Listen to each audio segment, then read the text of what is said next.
Olá, somos alunos do Centro Universitário La Salle RJ, no curso de Arquitetura e Urbanismo, com a disciplina Teoria e História do Urbanismo com o professor Diego Ramos, no primeiro semestre de 2020.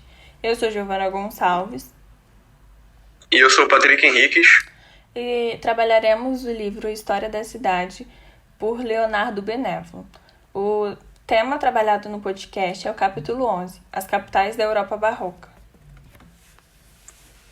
Nas primeiras décadas do século XVII, a crise econômica e a crise da classe dirigente renascentista e a formação da moderna pesquisa científica fazem mudar os métodos de projetar e gerir a cidade. Iremos estudar a nova organização do trabalho artístico a partir dos grandes centros de produção e consumo, que são as capitais europeias. Vamos começar primeiramente pela capital francesa, que se transforma no novo modelo da cultura artística cultural, Paris. A capital é dividida em três partes: a Cité, na ilha onde foi fundada a primeira aldeia gaulesa; a Université, na margem esquerda, onde em 1210 Abelardo e seus colegas fundaram a célebre universidade; e a Villette, na margem direita, onde estão as corporações comerciais e o governo municipal. As três partes são cercadas pelas muralhas de Carlos V, construídas em 1370, e a superfície dela é de 440 hectares.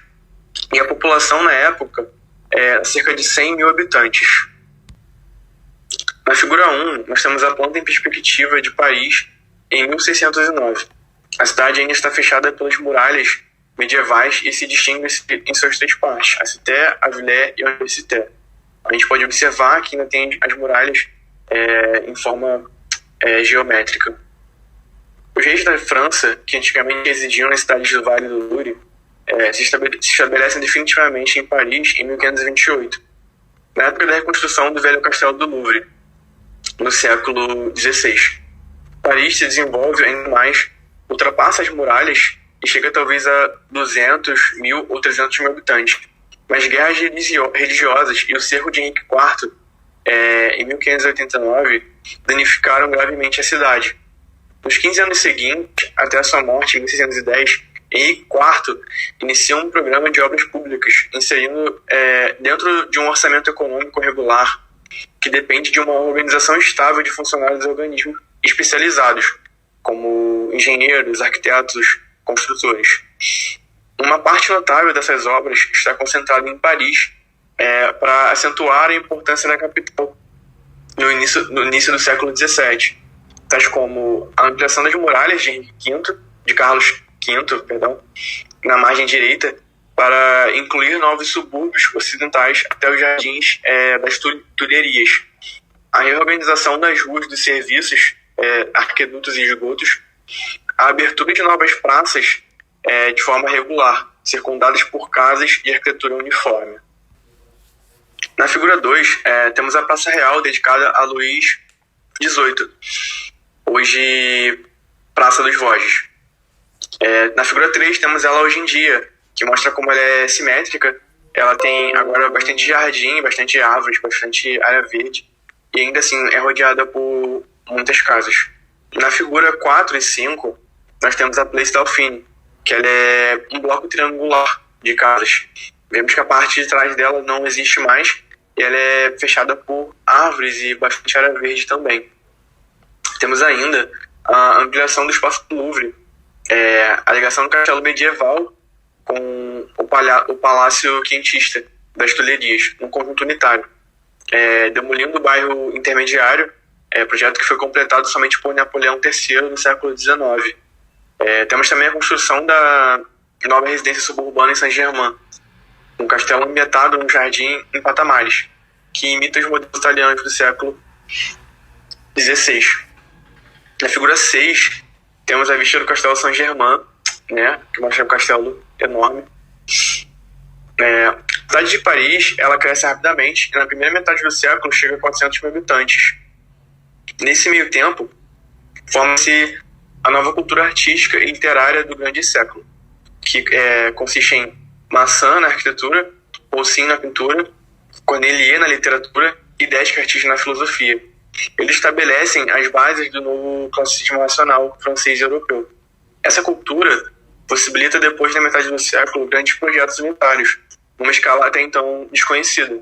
O primeiro deles é a residência de Vaux, nos arredores de Paris, construída entre 1656 e 1660. Na figura 7, nós temos a vista da área do Parque de Vaux, que mostra que é um parque enorme com muita, mas muita área verde. Vários e vários pedaços de área verde totalmente geométricos e simétricos, né? O território ao redor da cidade é vazio e sem obstáculos, e pode ser efetivamente transformado segundo os novos princípios de simetria e regularidade. De fato, o rei Luís IV, XIV, abandona o Louvre e transporta a corte para sua nova residência em Versalhes, que é progressivamente aumentada até retornar-se a uma pequena capital artificial. Pode-se ver que Versalhes é tão grande quanto Paris, mas não é uma cidade, é um parque, no qual estão situados os edifícios necessários para o funcionamento da corte. Na figura 8, nós temos a planta do território ao redor de Paris, na metade do século XVII, onde o traço fino representa as redes das ruas medievais, o traço grosso, as avenidas retilíneas traçadas no século XVII e no século XVIII, e o pontilhado, os grandes parques. Versalhes e Paris são dois organismos urbanos complementares. Eles foram elaborados como instrumentos estilísticos e organizativos para transformar o território, sem as limitações de escala da tradição italiana. Essa transformação é conseguida em partes, e não nas cidades habitadas, mas nos espaços vazios do campo e no entorno. O ambiente resultante é um mosaico de parques e edifícios monumentais, que ainda não se ligam num organismo coerente. Na figura 9, temos a planta do alto do Parque de Versalhes, no final do reinado de Luís XIV, onde mostra também muitos parques verdes, né? E mostra como era tudo geométrico, tudo como quadrado, triangular, e com muita, mas muita área verde. Entre outras capitais, vamos considerar Viena, a capital do Império Austríaco, Turim e Nápoles, as capitais dos dois estados italianos mais importantes nesse período. Amsterdã, a cidade dominante dos Países Baixos, Londres, a metrópole inglesa no século XVIII, se torna a primeira grande cidade burguesa europeia. Viena. A dinastia imperial dos Habsburgos se estabelece em Viena em 1683. Depois da derrota definitiva dos turcos na Batalha de Königsberg, a cidade velha é encerrada dentro das muralhas medievais e forma-se a cidade nova para além das muralhas, que compreende os subúrbios e as residências dos grandes dignitários. Constrói-se ainda um segundo cinturão externo das muralhas, deixando a cidade com uma área total de cerca de 1.800 hectares, e a população no final do século XVIII chega a 200 mil habitantes. Na figura 10, tem a vista de Viena, no meados do século XVII, dentro de um perímetro das muralhas medievais. Pode-se observar as muralhas em volta da cidade principal, mas fora das muralhas também pode-se observar os subúrbios que estão se formando aqui, né? E nessa imagem dá para ver. Turim. Turim, a capital dos duques de Saboia, ainda conserva o início do século XVII, o aspecto romano em tabuleiro, o qual foi acrescentado uma cidade pentagonal. Enquanto o estado se torna mais importante, a cidade é ampliada 3 vezes, mas permanece uma fortaleza exposta aos movimentos dos exércitos franceses, espanhóis e austríacos, e deve ser sempre defendida por sólidas muralhas. A primeira ampliação foi projetada em 1620 pelo arquiteto Carlo de Castellamonte. Nessa época, a cidade chega a 100 hectares e conta com 25 mil habitantes.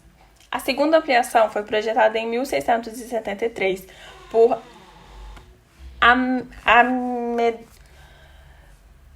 Amedeu de Castellamonte, filho do precedente. Nessa época, a superfície da cidade é de 160 hectares e a sua população é uma de 40 mil habitantes. E o castelo medieval é isolado ao centro de uma grande praça, onde se forma a zona de comando.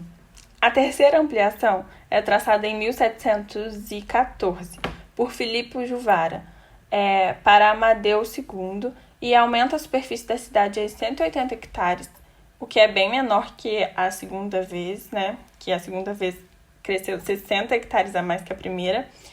E a população atinge a 160 mil habitantes, o que mais que dobra, né? Triplica aí a população. Na imagem 11 temos o mapa da cidade no século XVIII.